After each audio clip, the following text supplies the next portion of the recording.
I don't get that much comfort by the fact that you guys are saying they're not the majority, because to me, I thought they were like 5%, and now I'm hearing 15%, and that's really scary. Because I obviously, like, I don't. I mean, them having a death cult not being. I didn't ever think that they are the majority in Pakistan, but this is like a death cult that is. Let's say if there's 10% of the population, if they're as big as 10% of the population, we're talking a country of 200 million people, right? Yes. Like, we're talking 20 million people that want us dead. That's a lot of people. I mean, any country that is cursed by 20 million citizens that wants their opposition dead is like, I mean, how do you even address that? No, so I agree with you that their influence is huge, but purely mathematically, if you were to count them, they are not the majority.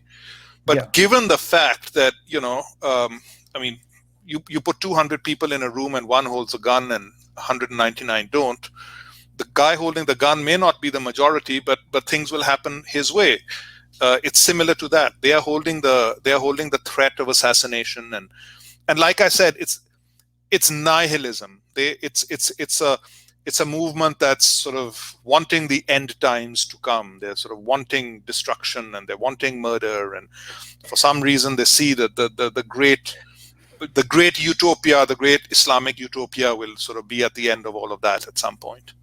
But when we compare this to other countries, I don't think these other countries that have these crazy movements, I think these movements are more fringe in other countries than in Pakistan. I think these other countries, if you go to Greece, you don't have like 10% of the population wanting their opposition to die.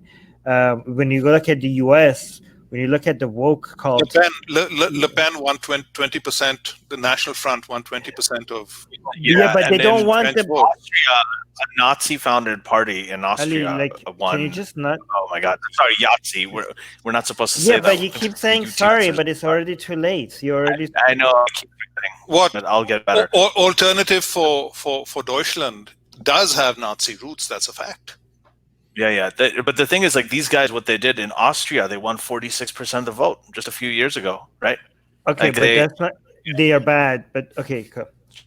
Yeah. I mean, I'm not gonna say things that is gonna make. I just think that's there are diseases and there are diseases. But I'm not going to make that argument. No. Can I just say? That's an important point you made. That I agree with you. That even what is it called, the golden dawn in Greece, which goes around beating people up. By the way, it goes to places with minority neighborhoods and beats people up. Now, the only difference between them and the Ashake Rasul is that in their environment, the writ of state is stronger. In Pakistan, you've got perverse incentives because you've got a weaker state. I don't think the Golden Dawn, if give them a state structure such as Pakistan, I don't think it's out of the goodness of heart that they just leave it to a beating. Yes, and also I agree. With Pakistan, political events have conspired over 40 years to have made the global powers have favored the growth and nurturing of these groups to fight global wars. And yes. So I agree with that. We have seen what far right movements do when they don't have any limitations, any structure, like any authority standing in their way. I completely agree with that.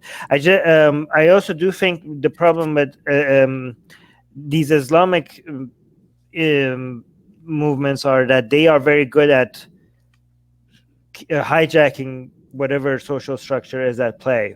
Like when it comes to fascists, they are very good at losing very fast and losing the authority that they have.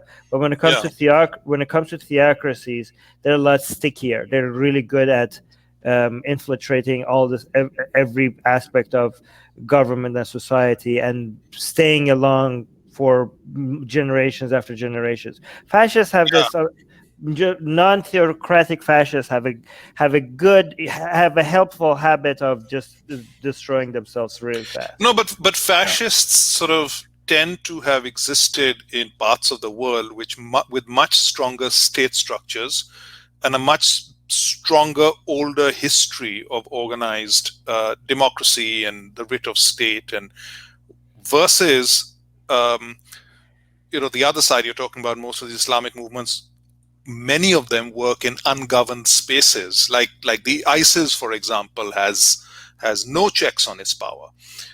Would it be fair to say that the worst of the far right movement, if they were in a position such as the ISIS, would they behave as badly? I don't know. We don't know.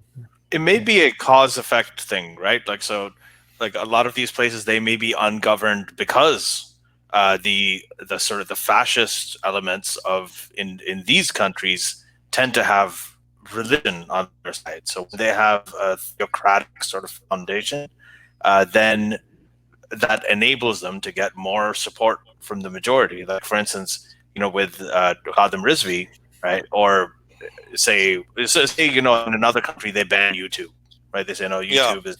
Then it'll become a political issue. A lot of people will stand up. But in Pakistan, when they ban YouTube and they say we're banning YouTube because there's blasphemy on here and it's against our problem, then you get the support of many, many more people who don't necessarily have fascist leanings. Yeah.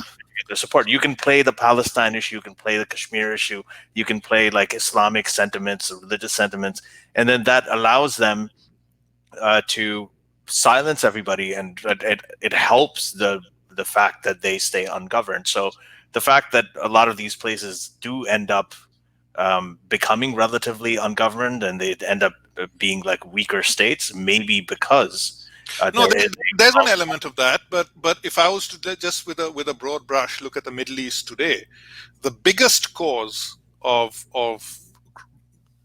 groups like the ISIS is an illegal invasion of Iraq in 2003 by a crazy, ridiculous, lunatic American president who thought God was on his side. It's an American invasion that destabilized all state structures, and all the monsters came out. We know that when you carpet bomb an area, you don't get a liberal democracy doesn't come springing out.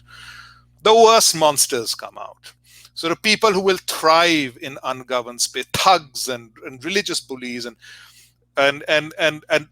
that's something that everyone predicted. If you looked at all the opposition from intellectuals to the 2003 invasion of Iraq, it was predicted that this would happen, and it's played out like a script.